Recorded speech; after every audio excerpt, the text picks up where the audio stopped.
Hello and welcome to this edition of Intelligent Video Today. I'm your host, Steve Vonderhaar. Joining us on today's show, Jason Perr, CTO of Media and Entertainment Solutions over at Perifery. Welcome, Jason. Hi, thanks for having me. So tell us a little bit about Perifery. What does the company do, and how has the company's mission changed or evolved since its acquisition last year of workflow intelligence? Yeah, definitely. So Periphery is all about providing really powerful intelligent storage offerings for tier 2 storage to be able to help people store and organize all of their content on efficient, powerful object storage on-prem or in their own data center. And with the acquisition of my company, Workflow Intelligence Nexus, last year, I came in to be able to help create a layer of artificial intelligence and workflow automation on top that we call AI Plus. And through that, we've done some amazing things around object recognition, facial recognition, and metadata generation to be able to enrich all that content people have and then send that metadata off to all the various different systems that they use. So today, how are you leveraging AI? Everybody's using AI, but how are you implementing it to help the ingestion of video content? So one of the key things that separates how we're leveraging AI is that we focus 100% on-prem AI, which means it's safe, it's secure, your data is your data. No one else is ever going to train on it. No one else is ever going to have access to it because it all runs on-prem. And what we're doing with that is we're using a couple different models. First, we use a large language model to be able to understand what's being said in the videos. Then we also use a vision model to be able to see what's happening in those videos. And we use object models to be able to describe and get detail from specific objects found in that content. And the end result is that by mapping these different models to different prompts, to different fields, you end up having an asset management system or a lightweight system like our vision application sitting on top of your storage that provides a really rich user experience where users can search for content based off of whatever's in the content without anybody ever having to type a single word of metadata into any forms or having to deal with complex systems to get that metadata created. So who's going to be best suited to put these types of solutions to work? You got that CTO, Media and Entertainment Solutions title that you're carrying around with you, but can this be used on the corporate side as well? Yeah, definitely. And in many cases, actually, corporate video can be some of the more powerful solutions that we see. You have a lot of companies that have tremendous amounts of media content they create around their products and around their events and different things that they do. And when you're creating content about your product, it's actually more frequent that you're going to reuse that content and repurpose it, repackage it into various different places, pull things out seasonally for different promotions. And to do any of those things really requires being able to search effectively across very large volumes of content, often millions of assets, to find exactly the versions and the right kinds of assets for the right products that are going to suit the needs of whatever kind of marketing campaign or whatever kind of different event you might be trying to put on. So in any company that's doing any of those things, which is quite a lot of different types of companies across a lot of verticals, these tools can prove to be very helpful in being able to save a tremendous amount of time and also being able to ensure that people find the best asset for what they need, not just the first asset that might work. Now that's right on point when you begin thinking about video as a communications enhancer within the enterprise.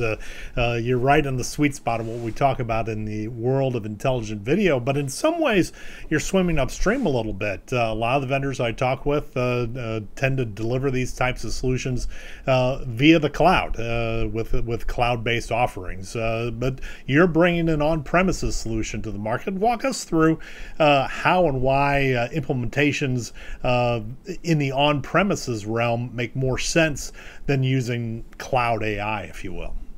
Definitely. One of the big things is it's all about cost at the end of the day. And it's funny to say that because sometimes people say, oh, but you know, these GPUs are so expensive and the computers are so expensive. How could you say it's a savings? But it's really when you start to look at the big picture of, we believe if you want to be able to really have intelligence around your content, you need that intelligence to be attached to all of your content, not just the newest pieces coming in. A lot of online platforms look really attractive when you first start looking at that pricing and you're running a piece of content here and a piece of content there, and you're doing one kind of AI here or a couple metadata fields there. But what we found in our research very early on was the amount of metadata we generate and the amount of AI that we need to run to fully enrich just a single 1 hour video asset can easily cost over $1 per asset, which again, a couple assets here, a couple assets there, not a problem. But many companies that have any kind of product catalog often have millions of assets, which means millions of dollars to process at close to $1 an asset. And then the worst part is, we know for a fact what we have today is nowhere near as good as what we're going to have 6 months from now, or a year from now, or 2 years from now, which means you're going to want to reprocess all of those things, just like we're already reprocessing things that were processed a year ago to get better results. So make a investment now into getting some infrastructure that doesn't cost anywhere near that millions of dollars it could cost to reprocess these things, or spend an ongoing, ever-growing amount of money doing things in cloud. And it just made more sense to keep things on-prem. Yeah, a buck or two per asset really adds up when you're doing thousands or even millions of assets over time. So there is some rationale for making that upfront investment. So when we're implementing your solution, when we're installing Perifery on premises, you bring 4 functionalities to the table that are relevant to managing video content. Tell us about each of those 4 functionalities. Definitely. So the first one is a product that we call MetaGen, or metadata generation. And what that one's all about is we give you the ability to create as many different AI fields that you want. And those fields could be inside of Vision, our own application. That's kind of a lightweight, simple to use MAM that can be, you know, available to an entire organization. If you have hundreds or thousands of users, it doesn't cost a penny more. It's just a flat fee no matter what the users are. But then you also might have other MAM systems or other places you want that data to go, and it can go there too. But what MetaGen does is you assign a specific prompt to each specific metadata field so that every single field is filled out every single time on every single asset. So that's the first one, metadata generation. Then we go into facial recognition. So with facial recognition, we have a very simple process to be able to train different faces of your organization or people you care about tagging just by dropping images of that face into a folder named for that person's name. It's that simple. And then once those faces have been trained, now you can find those faces in any video or any image that ever comes into the system. Then we have object recognition. And object recognition is one that we've done some really, really cool stuff in. We have 3 levels of object recognition. The level 1 object recognition requires no training whatsoever. You simply tell us for any given folder of content you want to configure, here are the specific objects I want to find, meaning not just a car, but I want to find the Lamborghini. I want to find the Teslas. I want to find, you know, whatever different specific models, makes and models you want. And then this object recognition will find the object that's a car, and then a vision system on top of that finds, is this car one of the ones I care about? So that's a level 1. Then we get to level 2, which you can train really simply on an online platform called RoboFlow that we partnered with to be able to do a really simple training process. So now instead of finding a, you know, vacuum cleaner, you can find this specific make and model of vacuum cleaner. That's a little bit of training. And then we got to level 3, which is really cool, where we had an example of a customer that does poker tournaments. And instead of just finding a playing card, we could find this player has a straight versus that player has a pair, and therefore this player is the one who's going to win right now and has a much higher probability, and how much money they have in the pot, and all these other really valuable details, so that searching across that content, you can be incredibly specific and do things like show me all the poker games where someone won a hand with a straight flush without anyone ever doing any manual tagging. So that's the third one, is object recognition. And then the fourth one is kind of a piece that's combined with all the others, which is an automatic translation tool. And that auto translation tool works with the metadata, where a lot of AI models can communicate and create information in 5 or 6 languages, some up to 60 or 70. Well, we have a utility to be able to speak over 4,000 languages. So we can recognize just about any major language out there, and a lot of minor languages, because I don't think I could name 60, let alone 4,000 languages in the world. But it's all about being able to make sure no matter where this content comes from, you can actually understand it and translate it and be able to work with that content. Well, when you're able to translate it into Klingon, then we'll know that you're covering not only the entire world, but the entire universe as well. So quite an expansive list there. But now the approach that you described with your video management capabilities, somewhat different from other vendors we're seeing in the marketplace who take almost a frame-by-frame analysis approach to developing content management solutions. Tell us why your approach, why you think it's better than that frame by frame approach. Yeah, I mean, so what we do is we actually give people the option of choosing how to sample that content. And depending on the models that are used, which is another part of our approach, is that we don't have our own custom models.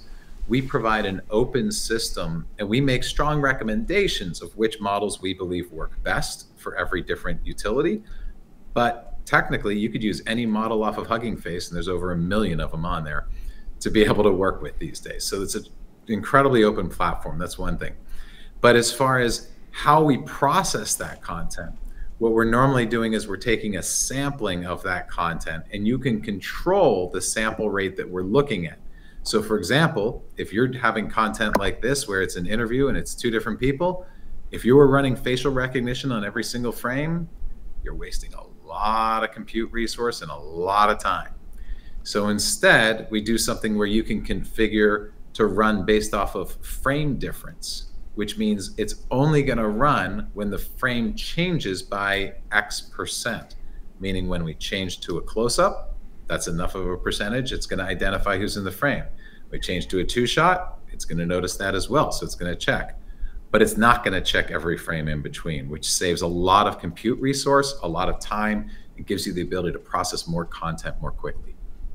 Now, AI is already having an impact on a wide range of software development. Do you see it impacting your strategy or your approach to managing video in this realm? What changes do you see on the immediate horizon for Perifery on your product roadmap as a result of maybe some AI integration that you see in the short term? Definitely. I mean, I think one of the big things for us is we're implementing something that we've actually shown at some conferences last year called ICE, that still hasn't been something we've released yet. And what we're doing with ICE is very different, because we're providing users the ability to have just a straight conversational interface into their entire historic content catalog, whether it's images, document, audio, video, it doesn't matter. But being able to have that conversational interface where you can not only ask for content and find it, but you can ask about the content and you can instruct what to do with that content. So imagine being able to ask your content library, which of my videos are performing worst on YouTube right now, so that it can go and find those videos, tell you exactly what the metrics are, and then compare them with the other videos to give you suggestions as to why they might not be performing, and give you the ability to perform immediate actions to be able to pull those down or change them out with something else. Having that level of content intelligence is really the direction that we see things going, and how AI is going to really help content owners be able to leverage their content more effectively and be able to monetize it in new ways and better ways and more ways than we ever have before. Yeah, it's really a type of kind of agent-based solution. How do you see that being implemented in the corporate realm? Is this something that could be put to use by enterprises? Definitely, because again, enterprises care a lot about their brand recognition and brand awareness and how people are responding to that brand. So imagine, instead of people having to watch all these different things that go on, if every single piece of content that you put up onto your website, or you put onto a partner website, or you put onto YouTube, or any social media channel, now imagine that you have these agents that are constantly monitoring not just the content, but its ratings, the comments, the threads happening within those comments, to understand what the conversations are people are having about your product and about your content, and then being able to draw out various different conclusions from that, so that you could have reports automatically generated, or you can ask about it. That's where I can see huge value that's going to come from having AI directly embedded and working with your content on your storage, to be able to communicate out to these platforms, so that you can get very, very quick knowledge and understanding of what the market is perceiving about you and your content. That's where I think all this stuff is really going. And we're in the process of not only building a lot of those kinds of tools, but more importantly, what we're doing is building a platform to enable other developers to build tools on top of, so that we can have a cohesive, simple to use interface for our users to be able to benefit from all these different kinds of possibilities in one place. That's all the stuff that's coming. It's still a little ways off, but that's where we're working, and that's what I believe is the direction to go here. Yeah, so let's look around the corner, peer that crystal ball a little bit for me, if you will. Agents are going to be big, but let's think about the impact of AI over a 3 to 5 year period. How's that going to impact video content management solutions, and just how sophisticated are video content management capabilities going to be over the long-term horizon there? You know, it's interesting. 3 to 5 years at this point, the speed at which things have changed over the last year, it's hard to imagine some of the things that we could potentially see. But one thing I'll tell you is being able to actually go in and manually type and search across standard metadata fields in your standard kind of MAM practice that we are so used to, that's been around for a long time. 3 to 5 years, I don't really see that being a common way people are actually accessing content. I think it's going to be much more interactive, much more conversational, much more predictive, right? More about asking your system, or telling the system you're working with, telling your storage, here's the content I'm trying to produce, or here's the project I'm working on, and letting it make recommendations out of your content library of, here are the pieces you might want to work with. And I think that in many ways, not just in this category, but in a lot of different arenas of business, working with the computer is going to be much more like working with an intelligent assistant that is there to aid you in accomplishing whatever task you're trying to accomplish. So I think that's kind of the direction a lot of these things are going. And it's going to be very interesting, because 1, 2 years from now, even especially 3 years from now, I think we're going to see some pretty drastic changes in the way that organizations are able to leverage their content and leverage just all the different things that they can do within their business through that content in very unique and different ways. In my line of work as an analyst, I talk about the concept of intelligent video a lot. It really seems like we're on the cusp of some really intelligent video coming down the pike. It's going to be fun and amazing to watch. Jason Perr from Perifery, thanks so much for taking the time to share your insights today. Yeah, no problem. Thank you. And we thank you for watching today's edition of Intelligent Video Today. If you want access to more thought leadership from industry executives like Jason Perr from Perifery, just go to the YouTube link right below there. Subscribe to the Intelligent Video Today channel to get notifications of future interviews in the Intelligent Video Today series. For IntelliVid Research and Intelligent Video Today, I'm Steve Onderhaar. Thanks for your time.